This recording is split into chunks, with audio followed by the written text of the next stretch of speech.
Hi there, Nigel Saunders here. It's getting close to winter. Probably got a couple more weeks left before it starts snowing. So we're going to take the juniper inside into the cold cellar for the winter. And before we do that, we're going to do a final pruning to it before we put it away for the winter. And the reason we're pruning it is the tree's absorbed as much sunlight and energy as it can get for this season. And if we don't prune it, come spring, all our new tips will grow again, and we won't get the tree any more compact, which is our goal. We want to get fine branching back in the inner structure. So in an effort to get back budding, what we want to do is take all our growing tips back as far as we can without killing the tree. Like I said, our goal is to prune the branches as far back and make it as compact as possible without killing the branch. So what we have to look for is good foliage. Some of the foliage back here is getting a little old and isn't a reliable shoot that you can prune back to. So what you want to do is prune back to a healthy shoot as far as you can, to the last healthy shoot on the tree. So let's go in and have a look at this. So we're starting with this branch here, and here's the growing tip out here. It's nice and green and healthy looking. And as we go back down the branch, we've got two shoots either side here that have nice healthy green foliage on them. So that would be a safe point to prune back to. If we start pruning back further, we're getting into some green foliage it's green, but it wouldn't be reliable to prune the branch back to that. It might kill the branch off. So we're just going to take it to that point where we still have healthy foliage to there. So we still have healthy foliage, but we've shortened it a bit. So let's take the next branch off of here, and again we've got really healthy foliage at the tip and not too much back further, but we can take it back to this point.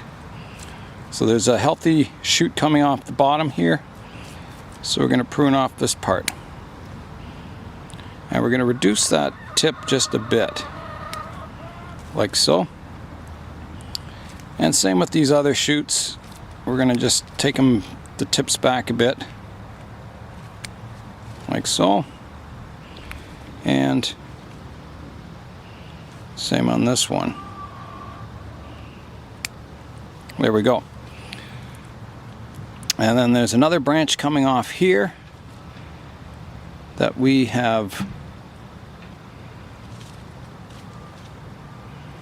fairly good shoots coming off there, so we're going to take it off to here.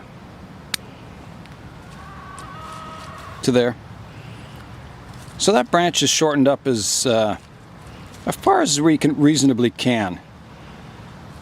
Like I said, if we took it back shorter, it might live, it might not. So it's better to be safe than sorry.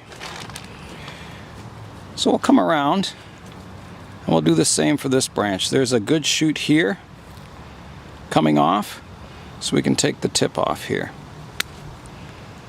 And here got a nice healthy shoots here and here with new growth, so we'll take that tip off to there. And let's just do one more branch. We'll choose this one. So we're going to take, there's a hanging branch here, we're going to take it off back to some healthy growth. This one, take it off, and then we'll prune the tips.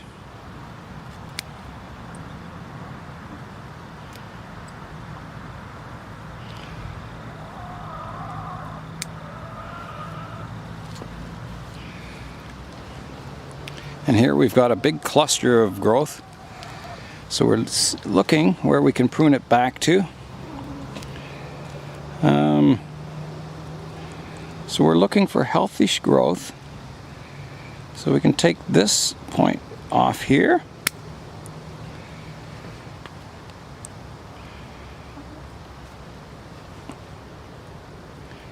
And we can reduce our growing tips, trim them off too. Always leaving some new green growth.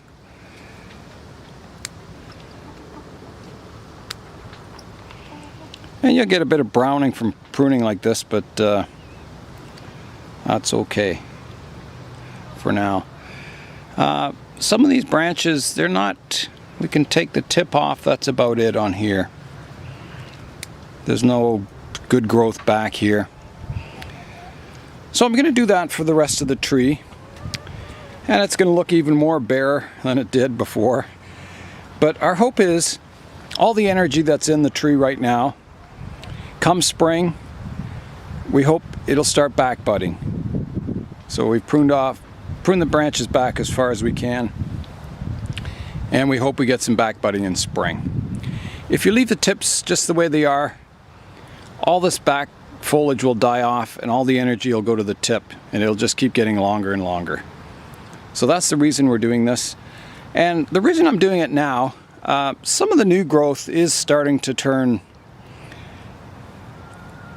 less than green. It's starting to yellow a bit, which is normal in winter, that the foliage goes from green to kind of a golden brownish color. So the tree probably has maybe a week or two of any kind of growth in it or getting sunlight energy back in the tree. So the reason I'm doing it now is it'll give all these pruning points a chance to recover, so the wounds will heal a bit before it gets put away for the winter. And yeah, we'll come back after I've pruned it all up and see how bare the tree looks. Okay, so I finished pruning the foliage back. You can see how much I've taken off down here. Some, but not, you know, I'd probably say about a third to a half. So we've kind of equalized the vigor in the tree. All the branches are kind of got approximately the same amount of foliage on them. We've taken them back as far as we, you know, safely can. And that's about it. So this is the end of year one of this tree in training as a bonsai. And so hopefully in spring we'll get some back budding and some good growth, and we'll watch it fill in. So Nigel Saunders, we'll see you next time.